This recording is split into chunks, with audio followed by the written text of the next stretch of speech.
what do you feel like one of your favorite memories, like in-game memories, like favorite highlights, anywhere, any part of your career, from high school to pro to semi-pro? Man, my favorite highlight from football, no lie, when I first got in the game, 'cause I didn't get in the game for arena football until I got in the game late in the first quarter. My first play, and it's on my Instagram too. I made a tackle and I slammed the guy into the wall. You know, in arena football, they got the walls set up. I slammed the guy into the wall. I tell you no lie. I said, man, get your bitch ass up. I said, bitch ass nigga, I ain't done. I swear to God, I told him that shit. And I looked at the crowd, I went like, I was like, yay. They say I'm a pain, I need a change, making my way. Sell the gang, sipping on drinks, catching a fade. I get it poppin', nigga. She at the top. Welcome to another episode of the Whip Appeal Podcast, and I'm your host, Whip. And today we got a guest. He's an educator, a coach, a mentor, a promoter, a model, a member of the Omega Psi Phi fraternity, a professional arena football player.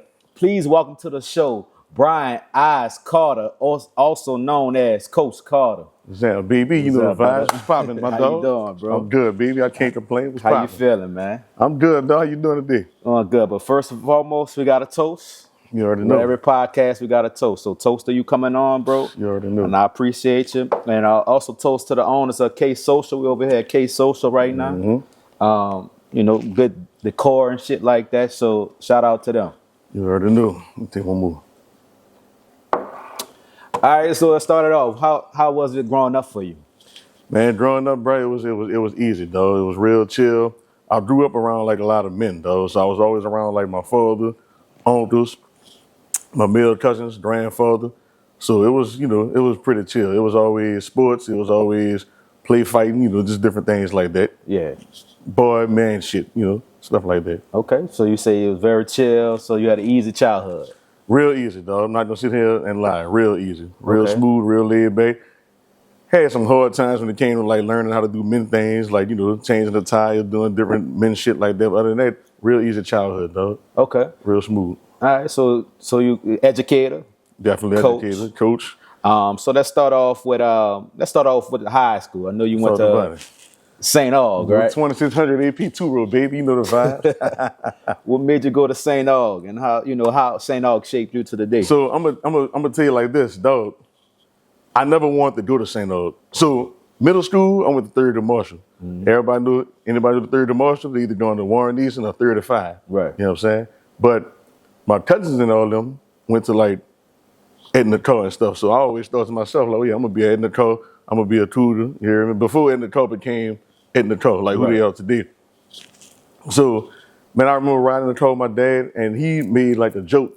He's like, man, you don't probably end up at St. Aug one day. And I'm not going to St. Aug, man. It's fucking all boys school. I'm not doing that. Right. Man, next thing you know, I knew one day, like, yeah, look, bro, you got the open house coming up. I'm like, man, I'm not doing that shit. So I ended up not going to the open house. He was like, look, you don't take this test.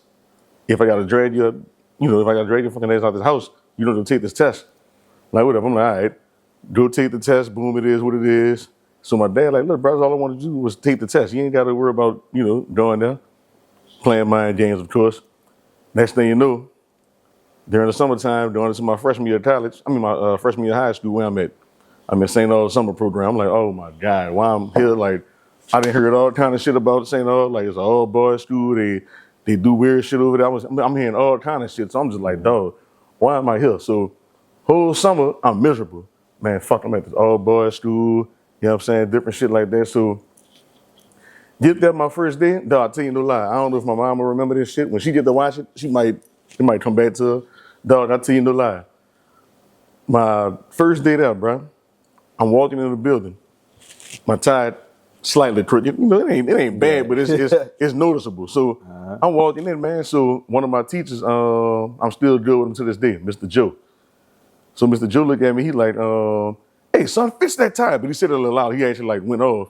And I'm like, man, what the, you know what I'm saying? I'm looking back at my mama, and my mama just laughing like, I'm like, oh, like this is what we doing. I'm like, okay. And I'm like, oh, fuck, this about to be a long 4 years. But Fast forward, bro, that was the best decision I think my parents did ever made, sending me to St. Aug. Like, man, look, St. Aug prepared me for the real world, prepared me for college. Like, the shit we learned at St. Aug, once we got to college, it's like, oh shit, I learned this in high school. Like, St. Aug, we doing 8, 9, and 10-page papers.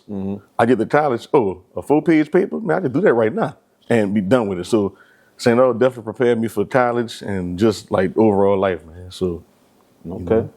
So you coach at St. Aug right now? Yeah, right? going into my fourth year. So how does it feel like coaching at your alma mater? Dog, honestly, like coaching at St. Aug, bro, like every time I wake up in the morning, it's like, damn, I'm really back at 2600. You know what I'm saying? Because it's like the kids going through damn near the same shit we went through without the paddle, of course. Right. But I'm like, damn, like I have to sit back and look at it sometimes. I'm like, damn, we was really in the trenches. Like we was really running 20 suicides. We was really doing 25 100-yard sprints and stuff like that. I'm like, y'all really going through the same shit we went through. So I try to tell the kids, like, look, y'all facing the same shit that other men have met, bro. Like, y'all doing the same shit we did. I know how you feel. You tired. Get up. Fuck it. Let's go. Finish. But, bro, that's love. I'm not, dog. I tell you, you get so much love in the city. And it's not even to, I'm going to brag a little bit. Fuck it. I doubt to brag, dog. You wear some St. Aug coach and shit or anything with St. Aug doing there, bro, you getting love in the city. The shit is crazy, dog. Like, anywhere I go, hey, man, what's up? I'm class of 1970 or something. Man, I graduated in 64. Man, I graduated in 88. Man, I'm class of 2003. And I'm like, damn, this is crazy. So you get love anywhere you do it. And even a lot of coaches that are not alumni, you got people coming up to them, hey, what's up, Purple? Then the other ones got to explain, well, I ain't do it. I just coach over there. But Right. even then, it's still love. So just coaching over there, bro, it's like, I don't know, it's a different feeling, bro. It's a different feeling from when you coaching anywhere else. When you put that St. Aug coaching shit on, it's like, I'm really a part of this shit. Like, I'm really a part of a fucking legacy. You see what I'm saying? Right. Man, I ain't gonna lie, I went to Easton, so we hated y'all. Ain't gonna lie. We had like a little beef when we was in high school, but when I got to college, all my good friends went to Aug, you know what I'm saying? To this day, you know what I'm saying? So that's how it be. So I got respect for y'all, you know what I'm saying? All right, so I see you do a lot of mentor to kids and you do a lot of shout out, making sure they're good and stuff like that. So how important mentorship is to you? To me, bro, it's very important. It's all about giving back. Because think about when we were growing up, we had mentors, we had people we looked up to. So I always felt like I wanted to give back. And it all started like when I got in the school system, which I know we don't talk about the school system later on, but just being able to give back, bro, making sure those kids have this and have that, because, not every kid have, a father at home. So you got to be like that father figure. You got to be that big brother figure. But at the same time, you got to be firm, but you got to be fair with them. You got to have that tough love with them too. At the same time, you got to let them know, like, you're not gonna play with me either. You see what I'm saying? I'm gonna kick your ass, not physically, but I'm gonna kick your ass mentally.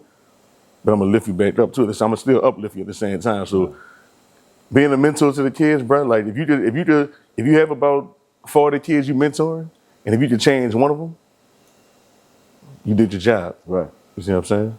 But it's always good with that too.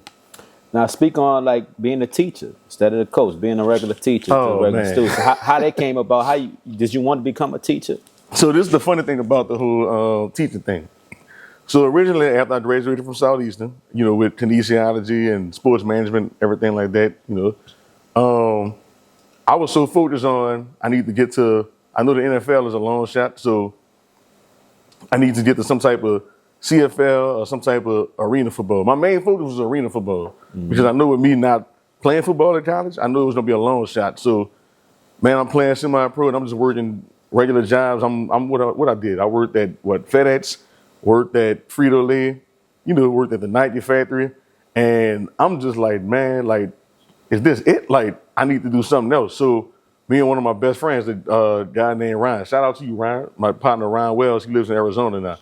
He's an Atlanta director out there in Arizona. So me and him was on the phone. Me and him was on the phone having a conversation about the shit. And he's one of those friends, like, he's literally gonna give it to you raw and like tell you like, no, nigga, like this what it is. So me and him talking. So we talking about my bachelor's degree. We talking about all kind of stuff. And he was saying how he is, finishing up with his master's program. And I'm like, damn, like I fucking just graduated last year from college with a bachelor's degree, and you already about to be finished with your master's. You see what I'm saying? So what happened with that situation was we had a real conversation on the phone, and he was kind of like, bro, I don't mean to cut you off, but I just gotta ask you, what you doing with your degree, bro? I'm like, what you mean? He's like, man, what you doing? You got a degree in kinesiology. What you doing with it? I was like, man, right now, bro, I'm just working these little jobs right now. I'm just doing Frito-Lay. I'm just doing FedEx just to, put some money in my pocket while I get ready for football. He was like, my nigga, at 24 years old, you got to start. He was like, you still young, but just start looking past football. You need to have a plan B. Thing about me, never had a plan B. Like, even my day one friends will tell you, never had a plan B. Everything was just, I'm going to go play football. I'm going to go play football, blah, blah, blah, blah, blah. So he was like, bro, I feel like you got a lot to give. You need to look into the education system. So long story short, called my dad's best friend, a guy named Ricky Knight, who actually watched me grow up. He helped raise me as well. Mm-hmm. Called him and was like, look, I know you in the school system. I know you're a dean. How do I do this? How do I do that? So he plugged me with a couple of people. So after doing a lot of search, I ended up going to Terrytown Elementary School, where I served as an interventionist for sped kids and stuff like that. So worked my way up, did PE. When I got to Smothers Academy, taught health. I did ELA when I was at Smothers Academy. And after I left Smothers, went to KIP. I did science, I did physical education, and then I just got into the education system just like that. And it was just like, damn, I never thought in a million years, anybody ever told you I would become a teacher? I mean, well, if anybody would ever told me I would become a teacher, I would have said, fuck no, never. But man, when I tell you that shit is love, bro, I love the kids, dog. Aggravating as fuck. I'm not gonna tell you no lie. Aggravating as fuck, but I love the kids. Okay. I truly do. Like that's my passion. You know what I'm saying? But education system funny, but at the same time, it's like you got to be a teacher, you got to be a coach, you got to be a guidance counselor, you got to be a dad, you got to be a parent to them, you got to be everything to them. You know what I'm saying? So, and that's pretty much how I got into the education system. Just a real conversation with my partner, and he actually chewed me out more than I'm telling y'all. But that's another story. But that's how I got into the education system. So you feel like you're gonna be a teacher forever? Is this a long-term thing for you, or this is something? I'm gonna put it like this. As long as I can continue to help kids, I'm gonna just keep doing it. Once I feel like I reach my peak with education, then I'm gonna probably head out.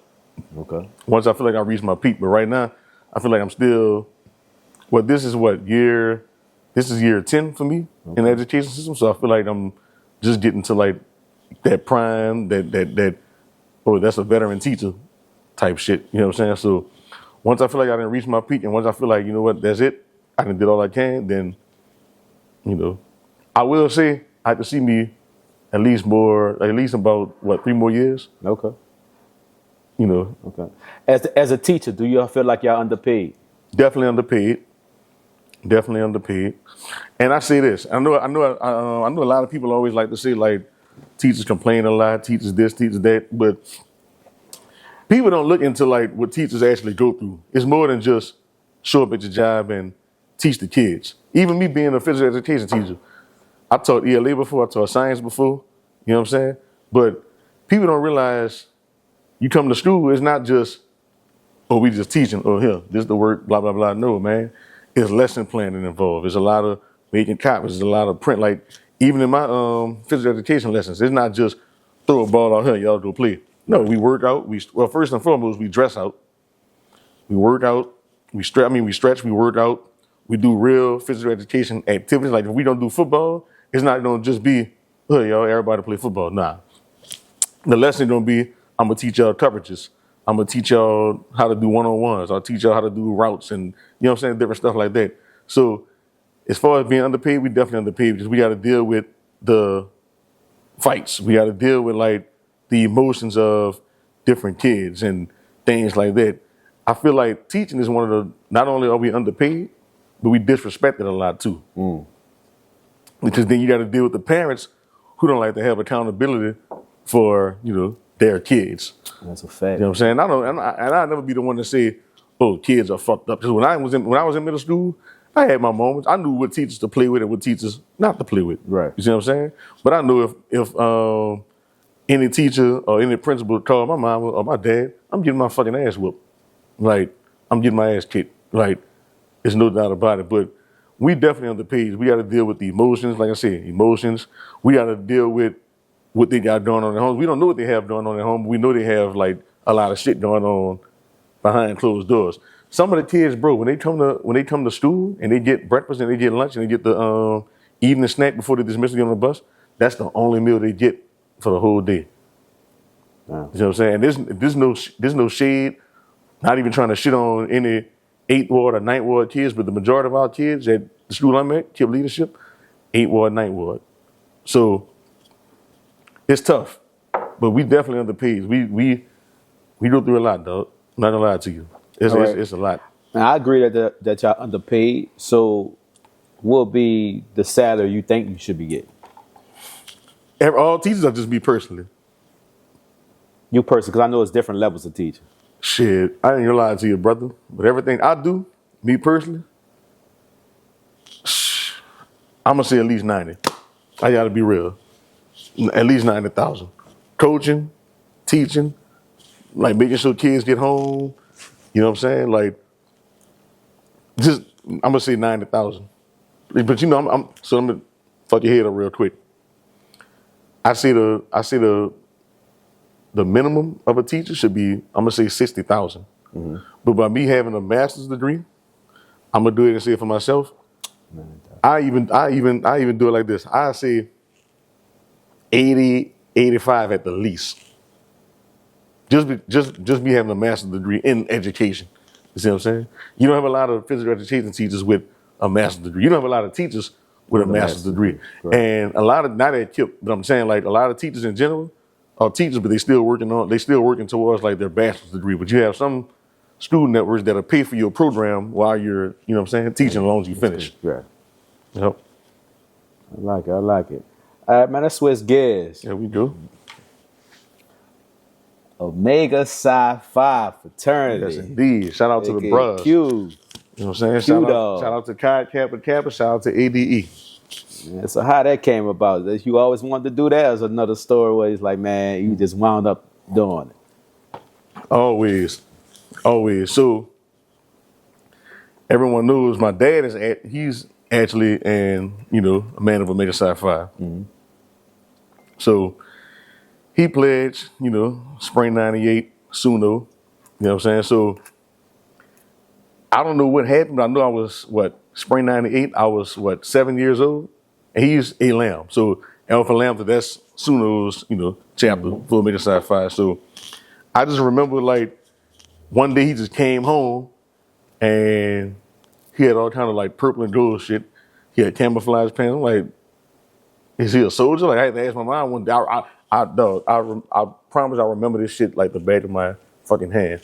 I asked my mom, I'm like, dog, this nigga, I didn't say nigga, but I'm like, this nigga a soldier or something? Like, what's going on? So as a youngin', I always went around like the like the barbecues and any type of events they had. Mm-hmm. My dad always had me with him going to the stuff. So I always did like meet guys that were like the bros and all kind of stuff. So I made the decision in, I want to say, middle school.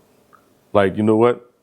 When I get older, I'm going to be that too. Now, of course, I didn't know you had to go to college and, have a, certain GPA and stuff like that. But I just always knew, like, oh, I'm going to go do that one day. 'Cause I actually thought it was my dad's job. I'm like, all right, that's his job. He's a cute dog.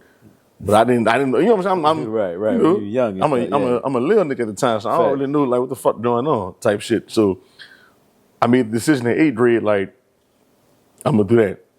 And then when I got to St. Aug, a lot of my coaches were Q dogs. So being around my coaches was like, oh shit, all right, I'm going to do that. And then college, at the time, didn't have the GPA, couldn't do undergrad. So I had to wait 3 years. And then once I got my chance, it was like, look, I told myself, I'm like, fuck, I got all this going on, I got that going on. I'm like, but fuck, I got to make a decision. So after about 2 weeks of thinking like what I wanted to do, which I always knew I was going to do it, but it was just like a time thing. I'm like, you know what? I'm saying I'm going to just wait till the next year. I said, no, just do this shit now because I don't know what I'm going to have going on next year either. And then it was crazy because what I pledged in spring 2017. So about a year and a half later, I want to say spring 19, that's when I started coaching at McMahon. So I'm glad I didn't wait because then it would have been like a lot of shit like, oh shit, I got to do this, now I got to do that, now I got to do this. So that's how that came about. I ended up having to play his grad chapter. But like I said, I'm glad I was able to do it. Like, I love him at the sci-fi, dog. Like, it's near and dear to my heart. I know you put that song on, you gonna start. I might do a little something. You know what I'm saying? Crazy, put that song on. I might do a little something. You hear me? All right, so let's go to football. There we go. Let's go to football. Let's start off with the Crescent City Kings. Crescent City Kings, baby. Talk about that. How you became part of that organization? And I know y'all won a championship. Yeah, we when I was playing with them, we lost in the championship, and then we won one my last year playing there. Okay. But so the way the Crescent City Kings came about, like I said, it's no secret. As far as college goes at Southeastern, I didn't do what I was supposed to do. I didn't have the right GPA. I wasn't, focused. I wasn't working out and training like I was supposed to. And it is what it is. I was young. I was interested in doing other shit. I wasn't really focused. I didn't take it serious. So the way the Crescent City Kings came about, one of my boys, I played at St. Augustine with a guy named James McClue. He called me one day and was like, hey, bro, I'm playing for this team in New Orleans called the Louisiana Pride. They're going to get film and help you get to the next level. I said, all right, bet I'm going to go play for them. So one of my other partners, dude named Carl Capers, he's a part of Here We Go. Y'all know Here We Go with G. Willie and everybody like that. So Carol actually called me. I think he saw pictures of me at the practice, and he was like, man, bro, I'm about to go play with the Crescent City Kings. That's the team you should play with. I'm like, so what's the Crescent City Kings? He's like, man, it's a new team, blah, blah, blah. So, man, I called the head coach. Shout out to Frederick Washington. That's the head coach, Frederick Animal Washington. So I called Coach Washington one day. I was like, look, man, I know you don't have my number, but I'm calling you because I seen, somebody gave me your number. So I just want to talk. And he was like, young brother, what you got to say? And I was just telling him, like, man, look, I'm just trying to tell my story through the game of football. I got a lot to give. I said, I went through a lot of shit, like as far as like high school football and college football do.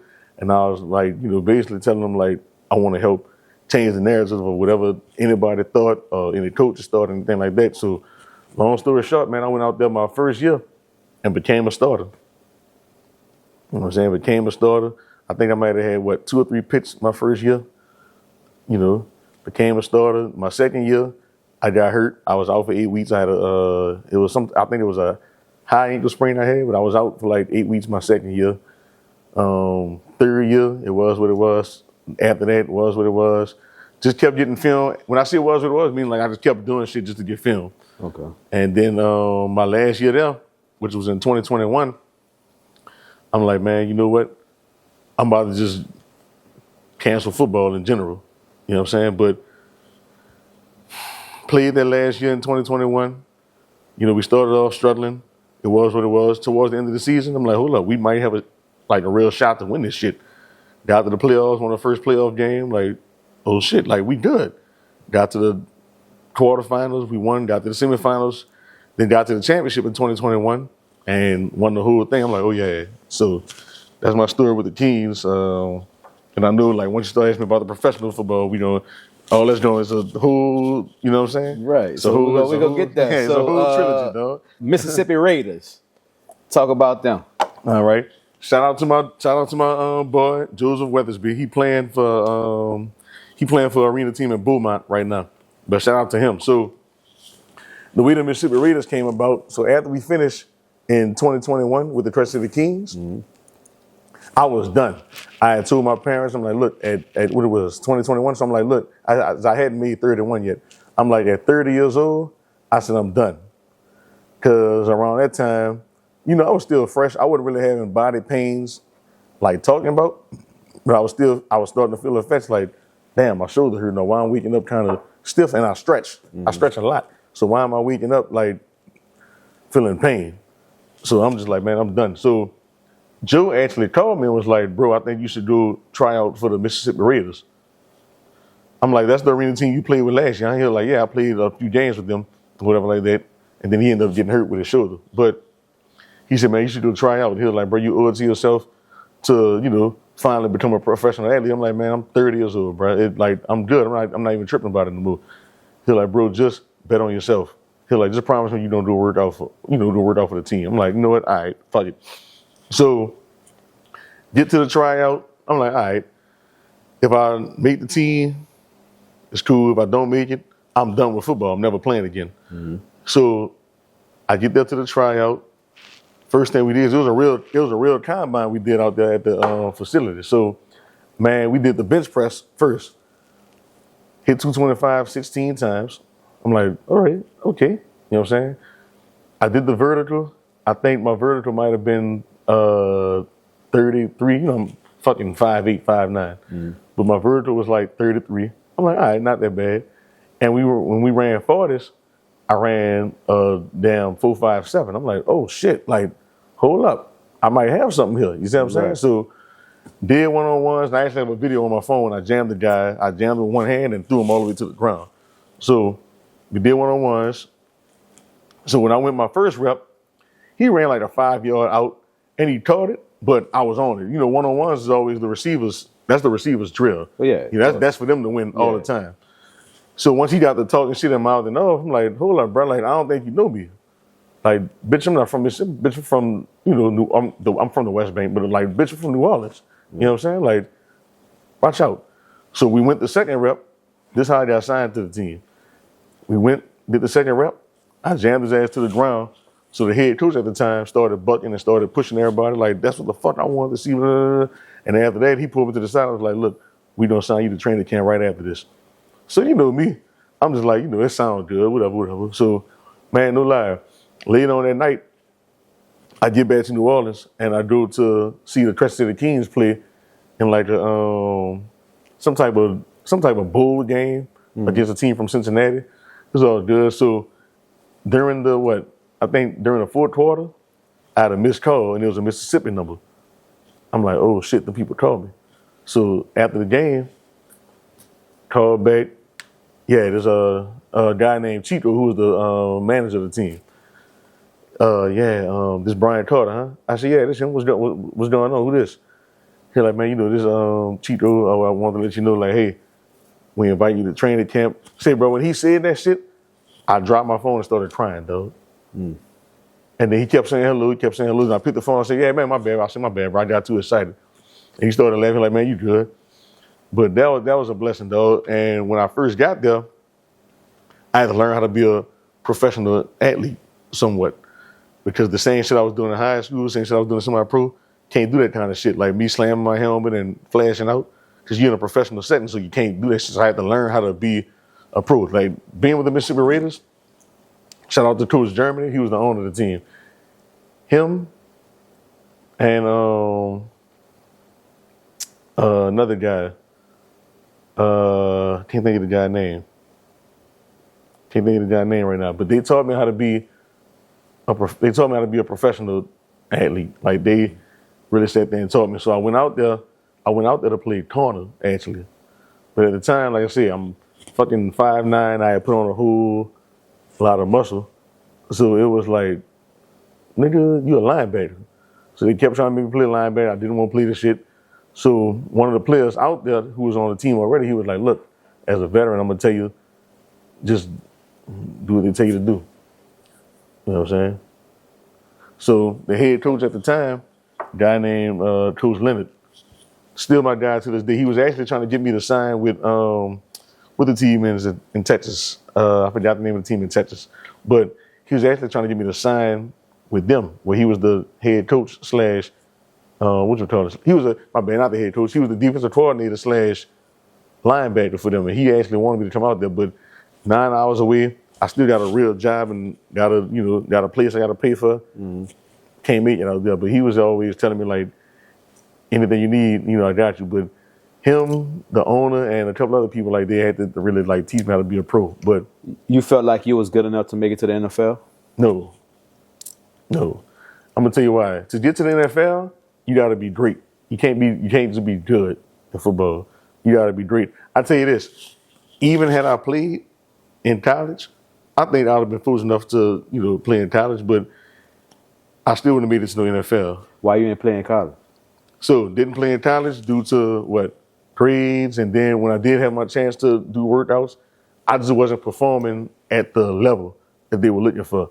So the thing about it is, shout out to my frat brother Tyrone Williams, because Tyrone was actually a recruiter at the time from Southeastern. So he came to St. O a couple of times to talk to like my head coach at the time, Wayne Cordova, and my defensive coordinator / defensive backs coach, Dale Lee. Shout out to Dale Lee, Rue. He the brothers as well. But, he came to recruit and he came to look at certain kids. So originally, when I applied to Southeastern, it was like, hey, we know about you already. We talked to your head coach, we talked to your DB coach. We want to see what you got. So they always gave me a chance to work out with the team. Like even during the summertime, I'd go out there during the summertime and do like workouts with them, catch the ball, do some drills, do a little 7-on-7 with them. But I just couldn't do it academically, dog. It was academics, and then when I did have a chance, like, hey, we want you to run a certain time. Instead of me running 4.5s at the time, I'm running 4.7s. I'm running, you know what I'm saying? So they just felt like, nah, you're not ready. But I did walk on the track team. I worked out with the track. I practiced with the track team for a year, then stopped playing, then came back the next year and got back on the track team, and then got off the team again because I was so focused on, I'm going to do football. Now, I did get on the football developmental squad. So the way Southeastern developmental team was, you had to lift weights. You couldn't lift weights with the team. You had to lift weights with like the developmental players. Right. But we lift weights, and then at practice, we had to help set up the field, help them with drills, help them do this, and, all kind of like, I don't want to say fuckboy shit, because I'm grateful for it all, because not everybody even get the chance to do that. But we had to do basically like some slap shit, some flunky shit, but it was what it was. Right. But that was my own fault. Now, I did have the chance to leave. Me and this guy I played football with at St. O named Eli Smothers. He was a tight end, about 6'5", 6'6", I want to say, probably about 230. Me and him worked out for a scout from, what's the HBCU in Oklahoma? Help me out, Whip. You know the HBCU in Oklahoma I'm talking about? Nah, Langston University. Langston University. So we worked out for him. And he was actually like, look, I'm going to bring y'all to Langston. I just need y'all transcripts. So I go to St. O, I get all my transcripts. He go to St. O, he did his transcripts. And what happens to the recruiter from Langston? He gets fired. But he don't get fired because he did nothing wrong. But the other coaches, when you get a new coaching staff, like in college, hell, probably even in high school too. When you get to college, it's a whole new coaching staff. They want to bring in their own people. So once he left, that was our chance to go to Langston right there. Mm-hmm. And I also had a scholarship to Stillman College in Alabama. So that's an HBCU in Alabama. So that was actually an educational scholarship, but they told me they'll give me a football one the next year if I, pass for the whole year. So, but I just chose to go to Southeastern because, I had been around, I hate to even say it like this, but I had been around like fucking blacks my whole life. So I'm like, let me go to Southeastern, let me experience other diversities, other things like that. But I wouldn't change anything, you know what I'm saying? But that's kind of what happened with me with the, whole college experience with football and everything like that. But that'll be one of the biggest regrets I always have not playing college football. I feel that, man. I definitely feel that. Let's do a toast, bro. Definitely got to do a toast. You need some more, man. Fuck it, come on. I know you've been talking and stuff all good, like that, dog. reminiscing and shit. Yeah, man. About to have me in my feelings. I'm done. Pull you up right quick. You hear me? You already knew. I'm looking at the cup. You got Emline cup, right? Emline, right? Shout out to Emline. Shout out to my boy James Mays, man. Emline. Shout out to the whole Emline. Shout out to the whole Emline family, dog. All right. So how y'all got cool? Talk about Emline. So my freshman year at Southeastern, this is why I say I wouldn't regret anything. Like, I'm glad I went to Southeastern. I met some dope ass fucking people. You know what I'm saying? So we met James at a Southeastern intramural basketball game, and he was out there like just chilling. Like, he crossing niggas, he shooting in niggas' face, and I'm like, man, this nigga is like really good. Like, and then he played flag football out there at Southeastern. He used to be doing shaking and baking niggas, man. So one thing led to another. Some type of way, we all just kind of started mind reading towards each other and hanging. And we've been cool ever since. Like it's crazy, bro. Like Southeastern brought like a lot of friendships together and like and to this day, we all still like this. Was literally just with some of the Emline people over the weekend. Literally, we went to hide and seek over the weekend and was having a good time for my boy Devin for his birthday. But other than that, man, like real cool clothing line, dope ass people. James dope as fuck. Shout out to what he's doing. You know what I'm saying? I know a lot of people don't hate. It is what it is, but shout out to fucking Emline, man. Real shit. So shout out to Emline. But let me ask you this question. So there was a post that went viral around the city. They said basically take Emline instead of TikTok. I don't know if you've seen that post. I did see that post. So what was your reaction to that post? So my reaction to the post was, I'm like, why? Like, what? Like, I think what it is, I look at it two ways. The person could have been chosen. You know what I'm saying? I'm not gonna say the person's name because they on Facebook, but the person could have been chosen. It could have been like just a joke. But at the same time, I feel like, me personally, people say how they really feel through jokes. But even when you hating and you doing like shit like that, all you doing is giving a person more power. Or you giving, you know what I'm saying? Like if you don't sit there and constantly talk about Emline, all you doing is free marketing. I felt like that was free marketing. You know what I'm saying? Now, I don't feel like the person was probably like malicious, like, oh my God, I hate Emline. Oh my God, I hate James. Fuck no. I don't think nobody in the city like personally hates this man. Right. But I definitely feel like he has a lot of haters. I didn't see comments on Facebook, like even one of my frat brothers. I didn't see comments on Facebook like, oh, I just wouldn't wear it. I ain't trying to look like everybody else. But my nigga, you wear Nike. Everybody wear Nike. My nigga, you wear Gucci. Everybody wear Gucci. You hear me? It just be like a lot of hate and shit. And my thing is this: even if you feel some type of way about, put it this way. Say if I'm a nigga, fuck it, I ain't gonna wear Emline. I'm not gonna get on Facebook And post. or Twitter. Exactly. I'm not gonna get on Facebook or Twitter or Instagram and be like, oh, y'all will never catch me buying Emline. Right. You see what I'm saying? Because if you're not hating, then just keep it to yourself. Right. You know what I'm saying? But I gotta give a shout out to the people that, even the people that don't wear Emline, they still support them in the sense of, I done seen people repost James. I done seen people get on Facebook and say like, I don't wear Emline, but shout out to what he's doing for the city. You know what I'm saying? Like, I seen somebody post where they said James Stowe gotta be sold out to the whole city wearing Emline. I like that with a flame emoji. You know what I'm saying? Even small stuff like that. But you don't always have like the miserable motherfuckers that gotta say some shit You like, always gonna have a hater, bro. come on, man, But always. I respect what he doing, bro. I respect his hustle. I never met him personally. You know what I'm saying? I know you know him and stuff like that. Mm-hmm. Hopefully we'll get him on a podcast soon, whatever. But so we have a conversation. But shout out to him. Shout out. And that's the thing. He's just getting started. Oh, fact. Yeah, he just getting started, dog. Facts. Oh I man, respect come on. it. I respect just it. getting started. I respect it. All right, you talking about James. Let's talk about Larry Marrow. You got so many ties with him too. So how that came about with Larry? So Larry went to I know Larry went to St. Aud. I think it was for his sophomore and junior year because he a year younger than me. He graduated in 2009. I graduated in 2008.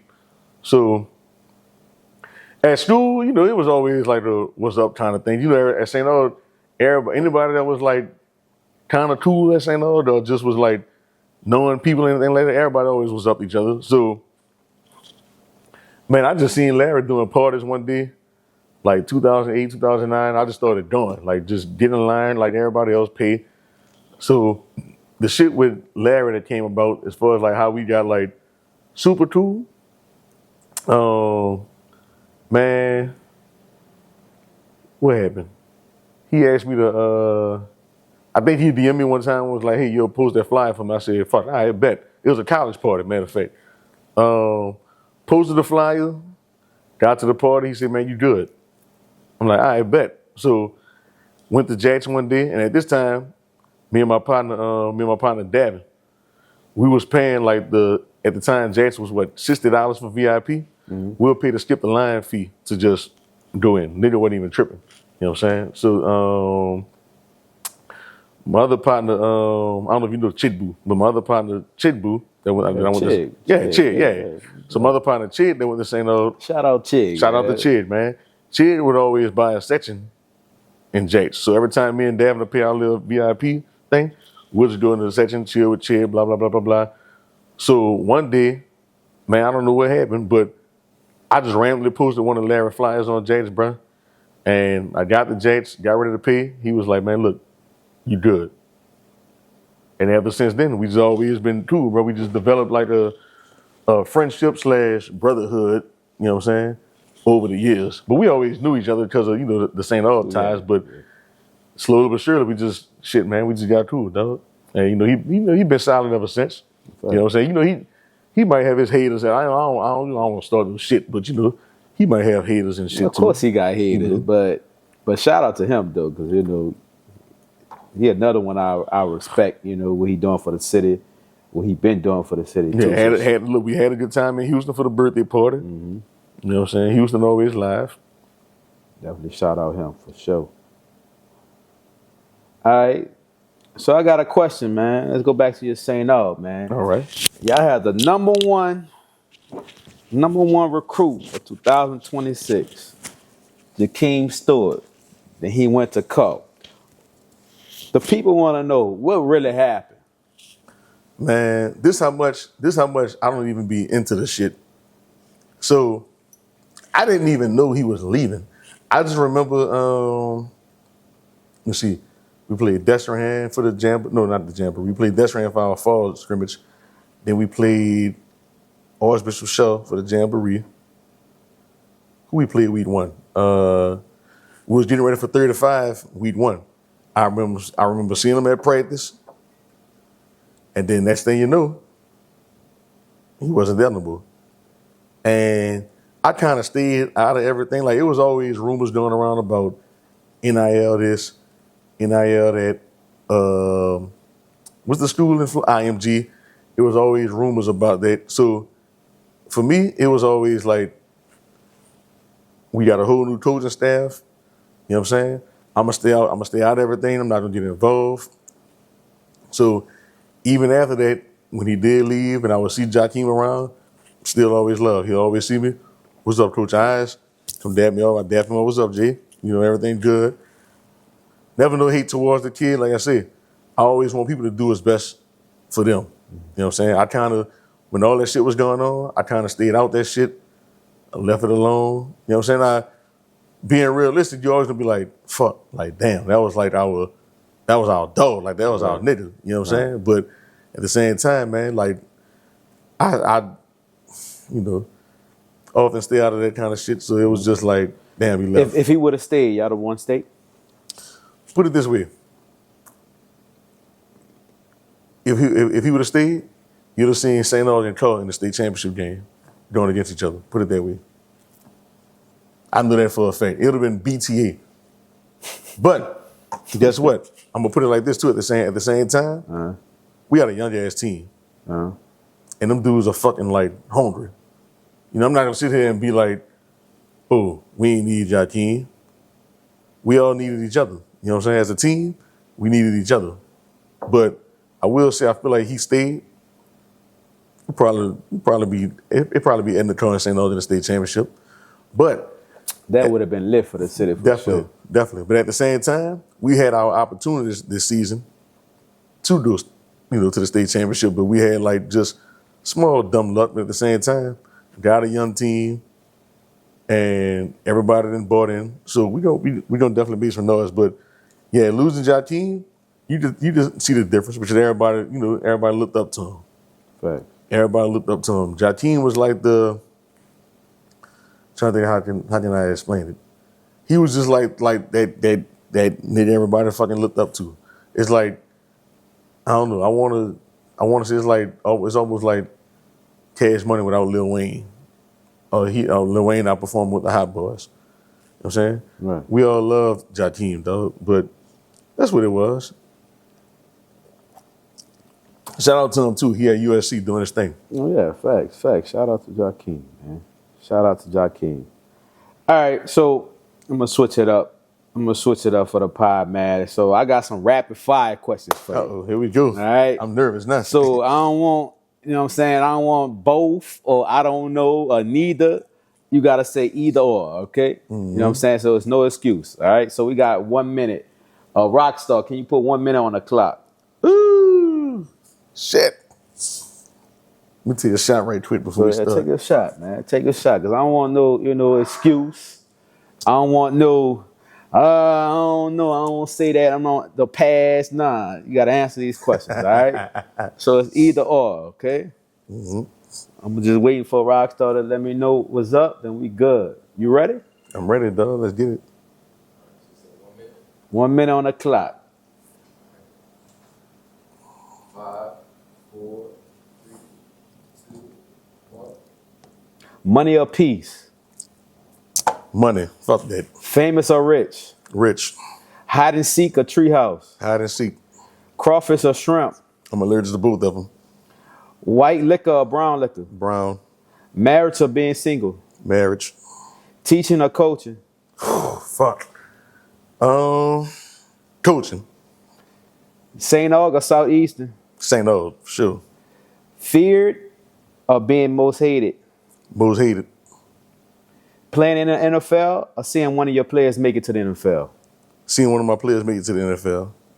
We good? All right. Definitely seeing one of my players make it to the NFL. Because I was never going to make it regardless. Okay. At this time, we're going to have my dogs, Chris, the Crispy Caster, and Rockstar Marcus. Ask you a question if they got any questions for you. Yeah. You know what I'm saying? So feel free to ask him a question and, please answer the question. What you got, Chris? I feel like we could go to the football All right. topic. Like, what do you feel like one of your favorite memories? Like, in-game memories, like favorite highlights. That any part of your career, from high school to pro to semi-pro. Man, my favorite highlight from football, no lie. When I first got in the game, 'cause I didn't get in the game for arena football until I got in the game late in the first quarter. My first play, and it's on my Instagram too. I made a tackle and I slammed the guy into the wall. You know, in arena football, they got the walls set up. I slammed the guy into the wall. I tell you no lie. I said, man, get your bitch ass up. I said, bitch ass nigga, I ain't done. I swear to God, I told him that shit. And I looked at the crowd, I went like, I was like, yeah. Like, if you look at the video on my Instagram, which I'm gonna show y'all when we finish, I was like, yeah. Fuck they talking about type shit, you know what I'm saying? And like, my parents don't like me to curse, but even my mama was kind of like bucking, you see what I'm saying? Because she was at the game.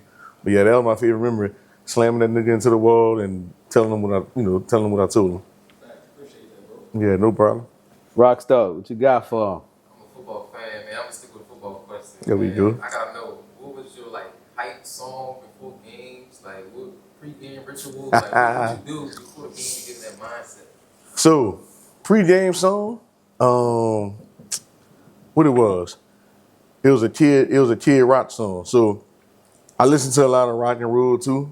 So it was a kid rock song. Man.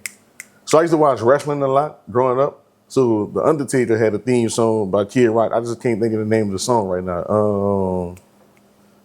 American Badass. That's the name of the song. I think the song was American Badass. So my football song was American Badass by Kid Rock. That song and I Can Feel It in the Air by Phil Collins.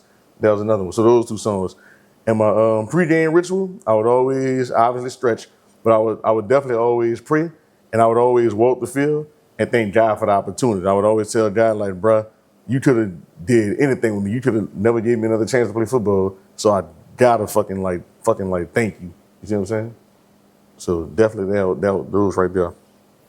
Appreciate the questions, fellas. Appreciate the questions. All right, so let's go to my favorite part of the podcast. My favorite Turn them segment, up. man. Turn them up. This is called the whip seat, Hey, you do. right? The whip seat. You know the vibes. Rockstar, would you please do the honors? So how this go? you get his phone, please. So you gotta get your phone, All right. and you gotta make a call, right? All right. So if you make a call, right, you gotta let them know who you calling. They got to answer the phone. If they All right. don't answer, you got 4 shots of these bad boys. You got the shot glasses. You got 4 shots. So who you gonna call? I got to just randomly call somebody. Who you calling? Then there has to be a contact. I'm gonna call. I'm You got gonna. the little cup. They should have like a little shot glass in that cup right there over there. I'm gonna call my best friend. I'm gonna call Alex. Shout out to my best friend. That's my dog. All right, She a hold real on. one. Let me get your shot glasses first, because if you lose, you got to take them shots. That's good. You got to take them shots. I ain't gotta do nothing but teach tomorrow, so it's good. Take them shots, man. So you say Alex. I'm gonna call her. All right. So if she answer, be like, thank you for answering the phone on the Whoop Pill podcast. If she don't answer, you say, damn you, Alex. Then Drake, take your shots. I'm about to call her. Put it on speaker. You ready? About to call her ass right now. All right. Put it on speaker and put it to your mic. Let's see if you're going to pass this test today.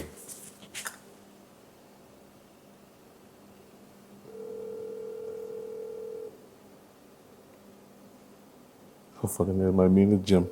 She work out a lot. Your call has been. Oh, she didn't answer. It's over. She didn't Paul. answer. Oh, it's over. This motherfucker always over. answers. See?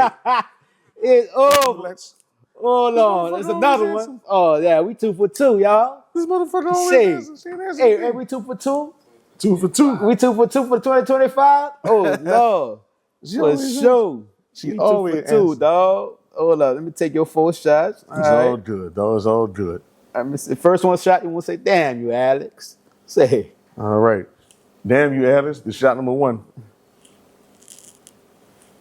that nigga about to be drunk. And it's 2. Well, what? Now I gotta finish the wine too. Yup, you sure what the fuck do. That's Second it, shot. man. Second shot.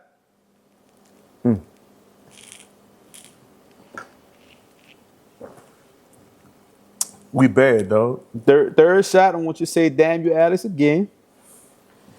Damn, Alex, you about to get me drunk. Say that. Damn you, Alex. Like, fuck you. nah, not fuck you, for you my dog. But you about to get me drunk. But you bad, bro. Like, I'm bad too, but you bad for not answering the phone.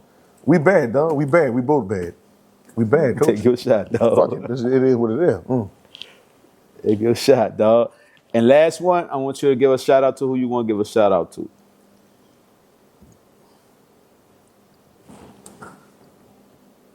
Man, on some real shit, look. Shout out to everybody that's been a part of my journey, just overall in life. Shout out to all y'all, man. Shout out to fucking Sierra.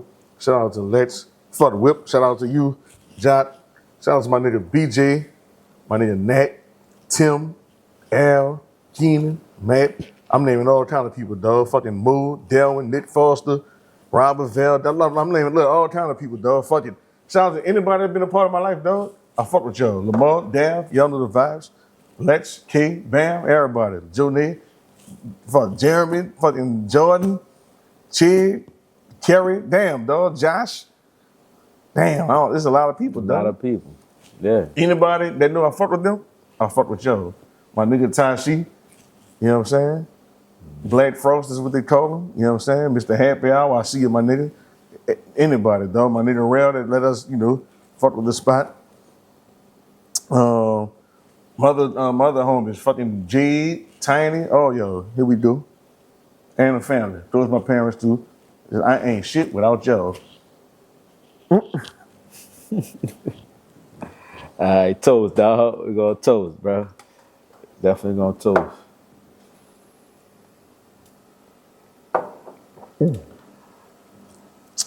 Woo! How you feeling, bro? I'm good. You good, huh? Now you about to go out. Fuck. You about to go I outside. have to teach kids tomorrow. I feel that. Now, speaking of kids, I see that you be like, I guess you be promoting and making sure he's good. Bernard Causey. Oh man. So what's bro. your relationship with him? Oh man. Dog.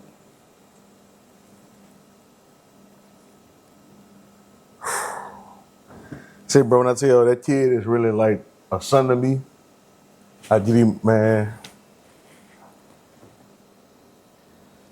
I get a little emotional thinking about it, bro, because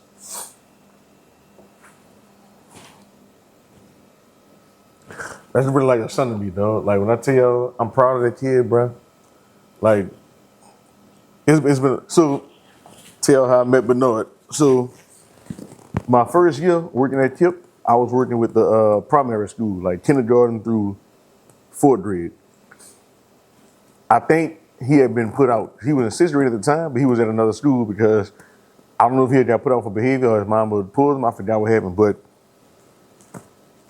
my next year at KIP, which was in seventh grade, when he came back to the school, I met him through one of my frat brothers, Root to the Bros, Will Wright. So Will, we call him Chewy. So Chewy actually introduced me to him and was like, look, they got a kid, I want you to mentor and take him under your wing. So I'm like, oh, fuck no. 'Cause I already knew who he was talking about. I had already heard stories about the kid, even when he wasn't at the school no more. I'm like, bro, who you talking about? He kind of started laughing. I'm like, bro, you talking about Bernard? He was like, yeah, I ain't gonna lie, I'm talking to you. I'm talking about Bernard. So I'm like, fuck it. So dog, met Bernard. In the first time I met Bernard, it was talking about football. So he was like, man, my brother will fuck over you. Nigga cursed. I'm like, this nigga cursing. Bitch, I'm a teacher. Like, this nigga cursing. So he was like, man, my brother will fuck over you. My brother 6'3", 225. Not at the time, Bernard in seventh grade. And he telling me he got a brother 6'3", 225 that'll fuck over me. So the competitor in me, like, man, fuck your brother. I'll fuck over this nigga. You know what I'm saying? So when I finally met his older brother, like 5'10", probably 150 pounds. I'm like, bitch, you jokes bad. But man, met Bernard and see, bro, I tell you, I went through all kind of shit with this nigga, bro. Like, they used to call me, Coach Carter, your boy tripping again. I'm like, damn, like chill, bitch. So me and that nigga, it was one of the times he had like a in-school suspension. And they put me in a room with the in-school suspension kids one time. So he was the only one in there, so it was just me and him. So me and him was talking about football. One thing led to one thing led to another, and we started like vibing. You know what I'm saying? So as we vibing, it's like, damn, this kid like really smart. This kid got a lot on his brain. He a kid. It's like all this dislike I had to I don't want to call it dislike, but all this feeling I had toward the kid, whole time he's just a kid. He's outspoken. You know what I'm saying? You gotta just to know him is to love him. Right. You gotta understand him. So man, when I tell you, that kid told me, no lie, that kid told me in seventh grade, bruh, man, Coach Carter, I ain't gonna lie, I can't wait to get to the NFL. I won't take care of my mama because she made a lot of sacrifices. No, I never heard a seventh grader. He was a seventh grader at the time now. I never heard a seventh grader tell me they want to take care of their mama just because of all the sacrifices. So man, when I tell you that kid been locked in ever since, then his eighth grade year, he balled out when we had the middle school team. Ninth grade, he didn't play football. And then his sophomore year, when he transferred from Carver to Kennedy and took over the defense, dog, I'm talking about amazing, bro. Like, when I tell you this kid is like the definition of my son, like, I'm talking about, look, I don't like talking about death or anything like that, but Bernard Causey, I would take a bullet for that kid, bro. That dude is really like my son.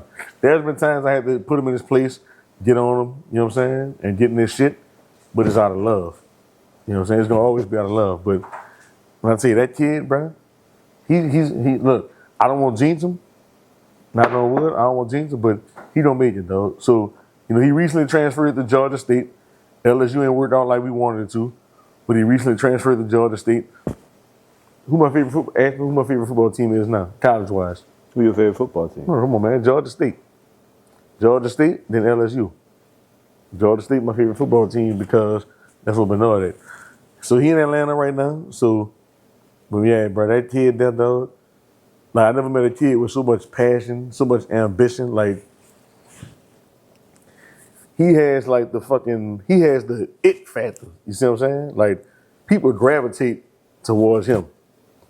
Like even when he comes to like the middle school where I taught him at, Chip Leadership, even when he comes to Chip to come visit, the kids are like being shot. It's just like, oh shit.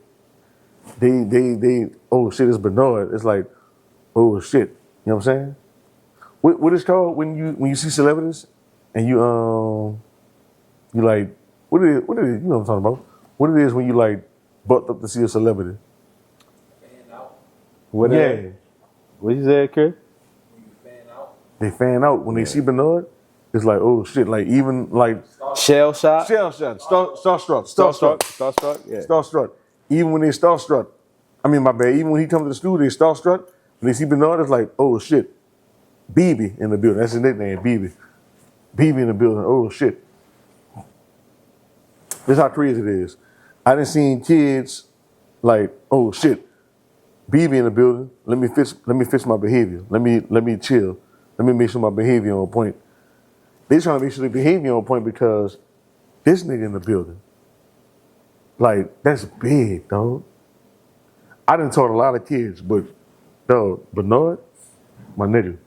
I'm talking about hell of a kid. Like I say, he had his rough times, he had his good times, but I tell you no lie, dog. He's a kid, he don't make it, bro. And I'm not saying NFL, I'm talking about just life-wise. He don't make it. Like I say, I always knock on wood when it comes to like NFL type shit. Cause I don't want to jinx nobody. He's gonna make it, dog. I don't know, whatever happened at LSU, it happened. You know what I'm saying? You can't question nobody. You can't question the man upstairs. But the man upstairs got a plan for that kid, dog. He's special. When he was in 7th grade, and when that nigga told me his mama made too many sacrifices, I knew he was gonna be something special, dog. I knew he was gonna be something special. Shout out to him, man. I love it. I fucking love that dude, right? That dude is really like, if I had a son, that nigga would be my son. Even times when me and that nigga, even when me and him got into it, even when me and him went word for word with each other, that nigga was always my son. Real shit. Man, toast to that, man. Good toast. Shout out to my nigga BB, dog. Bernard BB Causey. And you know what? Shout out to his mom too. Drita Brown. His mom's name is Drita Brown. Shout out to Drita Brown because guess what? She does a lot for them. Like just not even him, the kids overall, just all 4 of her kids, she does a lot for them. And she sacrifice after sacrifice. She don't make excuses, she get it done. Shout out to her, man. So, I got one more topic, bro. One more topic. That shit good. What's poppin', boy? You lit, huh? You lit. You the vibes? Like it. All right. How's your mental health? What's your thoughts on mental health today? Man, so knowing what I know now, mental health is important, dog. It's especially for black men. It's important, dog. No lie. My mental health right now, I'm gonna say it's okay. Because I'm at a point in life right now, I need to eventually let football go. I'm 34, I'll be 35 in September. So I need to eventually let football go. Not saying I can't play no more, but I'm getting to that age. You know what I'm saying? And like a lot of my opportunities are going from here, to like here. So eventually I need to be like, I'm willing to like, let this shit go. But as far as my mental health do, I'm gonna say I'm okay. I have my moments to where I'm like, you know what I'm saying? Like, fuck, I might need to go talk to somebody, and then the next day I wake up and be like, oh fuck, I'm good. You know what I'm saying? But mentally, I'm gonna say I'm okay for right now. I have my moments, but I'm decent for right now. I'm not in a situation to where I need to be like, oh shit, I'm fucked up with it. No, Right. Fuck no. As a man, I'm good. Like I'm good right now. I'm okay. I ain't gonna say I'm good. I'm gonna say I'm okay for right now. I do through a lot of shit, and sometimes at night I can't sleep at night because I overanalyze and think about. No, put it this way. There's been times I sat back and I overanalyzed a lot of shit. I done thought about shit like I'm not gonna say her name. I got a first cousin I literally grew up with, and she done did like a lot of fucked up malicious shit even when we was kids. I sit back and think about shit like that, and this shit like 1997, 1998, 1999 type shit when we was a little bit of kids. Right. If I just still remember that shit, you know something wrong with me. I'm the problem. When that shit happened years ago, so that's why I say I'm okay. I'm not fucked up with it, but I'm all right as far as my mental go. But I do advise black men, man, look, if y'all going through a lot of shit, nothing wrong with talk to like a counselor, though. Nothing wrong with it. I used to think shit was wrong with it. I used to feel like somebody look at me as I'm crazy. No, you're not crazy. You just needed somebody you can vent to that you trust. But nothing wrong with it, though. But overall, mental, I'm okay for right now. But yeah.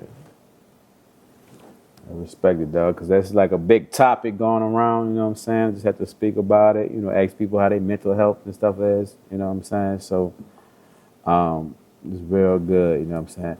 How y'all mental health is, bro? My health is pretty well, bro. I try to take time for myself and actually pay attention to that because I'm 21. So like that stuff is very like what you're saying. The thing that's a wave. I am the wave that made it. Like my age group, like to take care of your mental health and all stuff like that. Even when I was in school, that was a big thing that they stressed through emails and just different ways that the student-led organizations were. They put together a lot of different mental health things. I went to Eyez, so it was HBCU, so that's black people in general. So I feel like my health is good. You know what I'm saying? I try to work towards it. You know what I'm saying? I try to build on it and get better. And like you said, talk to people. You said I saw a therapist before. You know what I'm saying? But that's when I felt like I needed it. You know what I'm saying? But it's definitely something that you have to put your time. You have to be intentional with it. You have to intentionally make time for it. You know what I'm saying? Because sometimes we be like, oh yeah, we want to do stuff. But you got to intentionally set time and say, I want to tell yourself, you know, and say the words, I want to take care of my mental health. Tell yourself that instead of just being like, yeah, I just want to, you know, take care of myself. Because sometimes we kind of even say stuff a little sweet for ourselves. You know what I'm saying? But sometimes you got to be real with yourself. Like, Right. Let me pay attention to this. And whether that's pray, you know what I'm saying, read a book, play some ball, whatever it may be for you, you got to just be intentional with it. You know what I'm saying? And at the end of the day, it's all about catering to yourself. Right. That's what mental health is, being happy. So I feel like it's something that's important. What you think, Marcus? Yeah, I would say to build on that, like I think about 8 years ago how my mental health was crumbling, and one of the things that got me through that was my faith. Like you gotta think, like as a man, it's very hard to admit that you have vulnerable spots. Because it's like, oh, you're not really a man. Like, you know what I mean? One of the hardest things to admit is that you need help. So, like, people that's listening, you know, might be 5 to 500, understand that your mental health is something that you build upon. Like, it's not something that you're going to get in 1 day, 1 year. Like, you keep going. You know what I'm saying? Like, and don't be afraid to like reach out to somebody that really cares, because there's a lot of people that really care about you.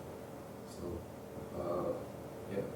See, I'm good right now. Appreciate y'all insights, bro. Appreciate the insights, bro. That's the best. That's love, though. Real shit. Man, give it up for that, man. Give it up for that. For real, dog. Definitely. I love it, man. I love it. All right, Eyez. So, man, you got the camera right there, bro. So to basically end the show, whatever, I have you give the guests the opportunity to say whatever they want to talk about to the camera. Let the people know, you know what I'm saying? Whatever you want to say to the camera, the floor is yours. Man, look,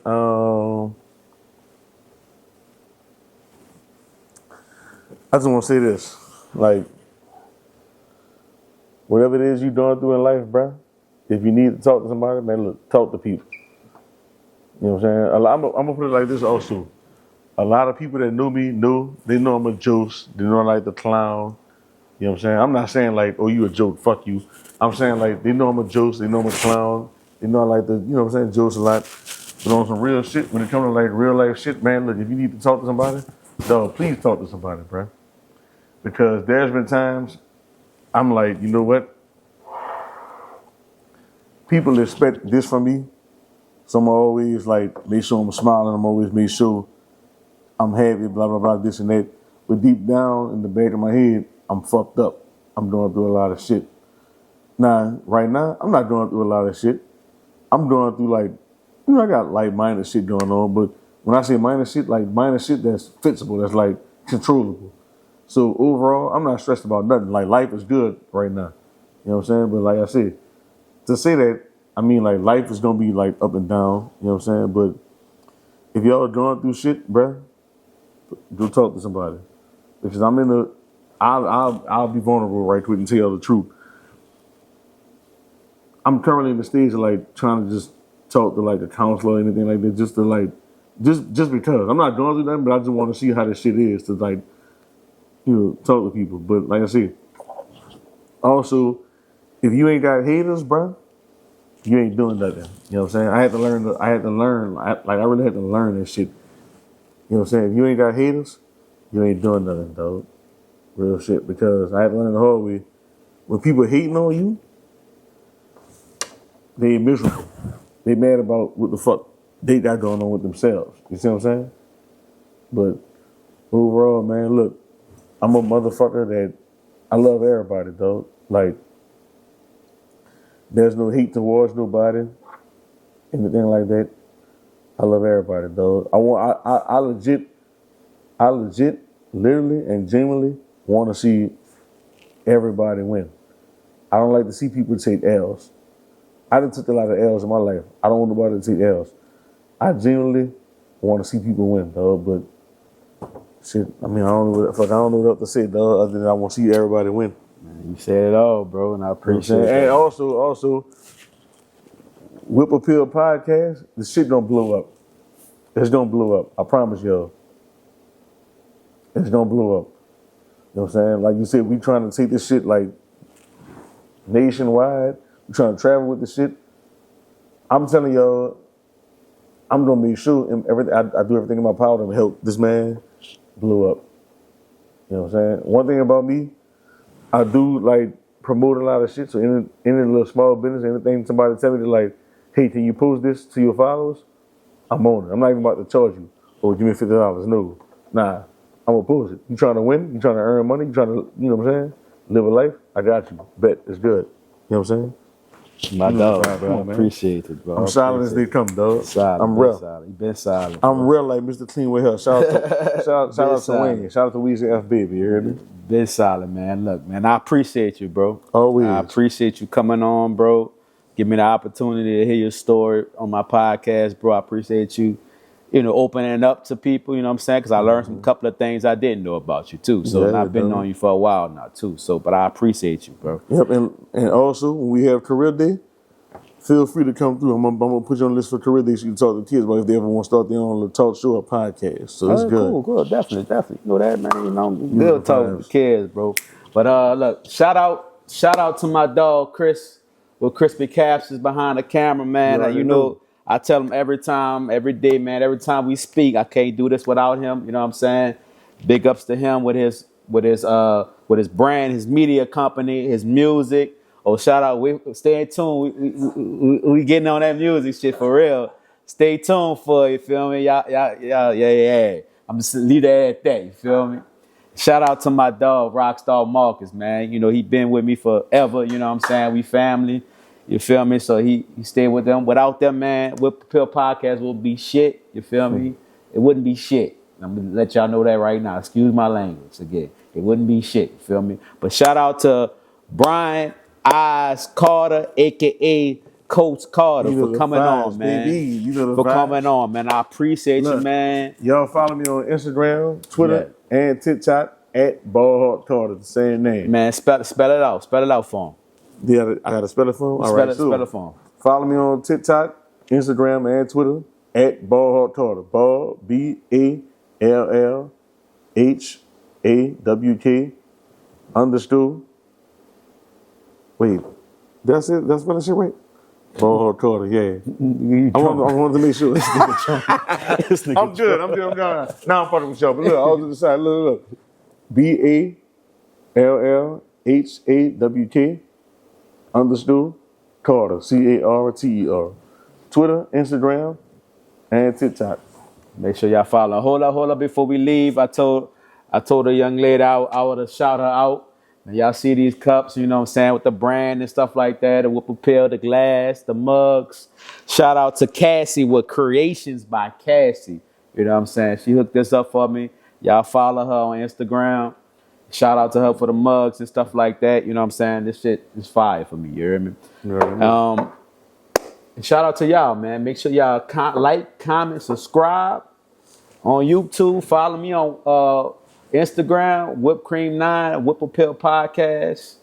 Make sure y'all share this shit. You know what I'm saying? We going up. Like as Eyez said, we going up. This year, 2025 out here, man. Y'all be blessed. We out. They say I'm a pain, I need a change, making my way.